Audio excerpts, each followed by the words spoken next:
official website during the first quarter of the league's fiscal year than any other player's jersey, beating quarterbacks Russell Wilson, Colin Kaepernick, and Peyton Manning. As Stephen A. would say, this kid is box office. So does this add more pressure on the Browns to make Johnny Manziel a starter? That is the question. Skip Bayless. It better, because it should.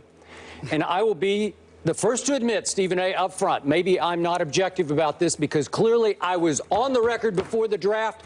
The Houston Texans, with the first overall pick in the draft, will forever regret the day that they passed on Johnny Manziel.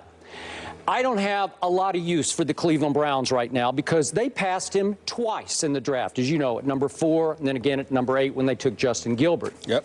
And part of the front office, 2 or 3 key members of the front office, were against drafting Johnny Manziel when they moved up to get him from 23 to 22.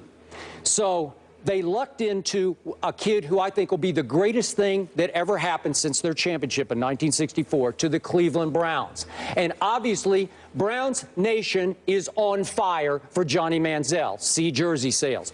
It's very possible that a whole lot of fans outside Browns Nation on fire to see Johnny Manziel play football. Look, I respect Brian Hoyer. I thought he played really well last year. We're going to talk about Ron Jaworski's quarterback rankings here in just a little bit. But he's got Brian Hoyer at 26, which is actually pretty high for a guy with that little resume. But he goes on and on about how big a fan he is of Brian Hoyer, who's a fine player. And he will give Johnny all he wants in competition in camp. But you have to close your eyes and give the reins to the greatest playmaker I've ever seen in college football. In all my years, you have to hand him the keys to the franchise and hope he doesn't wreck it, that he, as he quoted, I'm quoting his text, that he wrecks the league instead of wrecks the car that is the franchise. And I believe he will wreck the league, and it should start sooner than later. And I think those jersey sales will show you just what the groundswell of support for another lightning rod. We just talked about what Michael Vick was, but the lightning rod that will be Johnny Manziel for the Cleveland Browns. Does this add more pressure on the Cleveland Browns? I think that is ridiculous. There's no pressure on the Cleveland Browns, as far as I'm concerned, to play Johnny Manziel. Johnny Manziel is a former Heisman Trophy winner. He was a finalist second go-round.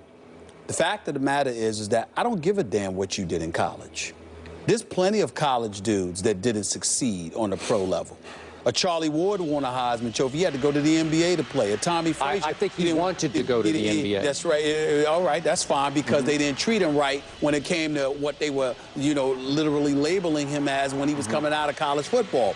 Tommy Frazier never won the Heisman Trophy, but we know what a career he had at Nebraska, and, what was he going to do? There's plenty of guys that succeeded on a high level, on a college level. So what are you saying about Johnny? You think he'll be a bust? No, I'm not saying that at all. What I'm saying is this is a new day. It's a new job description. It's new challenges. You got to go out there and prove yourself. That boy ain't playing for free. He's getting a paycheck. Now go out there and earn it.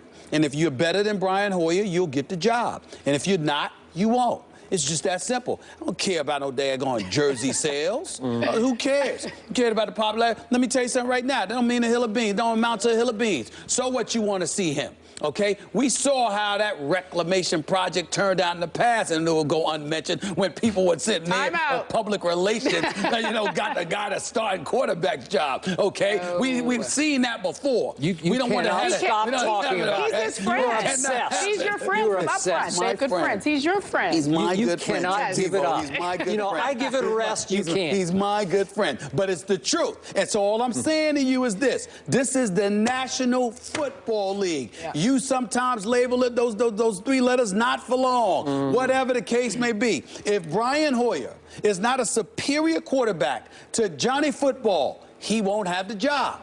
If he is, he'll keep the job. This man, who you have acknowledged can play the game of football, does not deserve to lose his job to Johnny Football because of some popularity contest. You have to go there and earn it.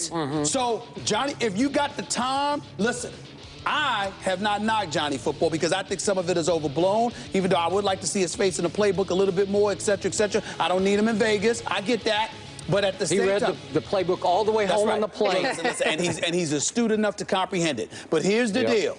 If Johnny Football got time for Vegas, and he got time to hang with Floyd Mayweather and Tyrese and the crew, Bieber. And Justin Bieber, well, it actually makes sense for them. They're not too far, only 1 year apart. You know, Floyd at 37 and Tyrese 35, being with a 21-year-old fellas. I don't know about that. But the point that I'm trying to make to you is this: having said all of that, in the end, what it comes down to is Johnny Football got to go out there and play.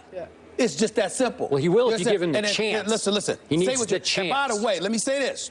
Justin Bieber has established himself. Even though he comes across a little bit wild, he's established himself, and we know what he's succeeded. Tyrese, actor, singer, the boy's big time. Floyd Mayweather, the best pound-for-pound champion on the planet. Well, that's debatable. They've done the best. All I'm saying is this. That's not the time. They've done what they've done. Johnny Football has to do what he's supposed to do. He did it on a college level. He did. Nobody handed any of those dudes anything. Nobody's handed Johnny Football anything. Go out there and get it done. I do not trust Browns management. I don't trust the coaching staff. My fear is that the jersey sales will create new resentment among management that will make it even harder on Johnny to get his first chance to play. So I'm on the record with this. The Browns management is getting a pass for their draft, and I want to make this very clear, and I'm not going to give this a rest. But remember, they traded back out of number 4.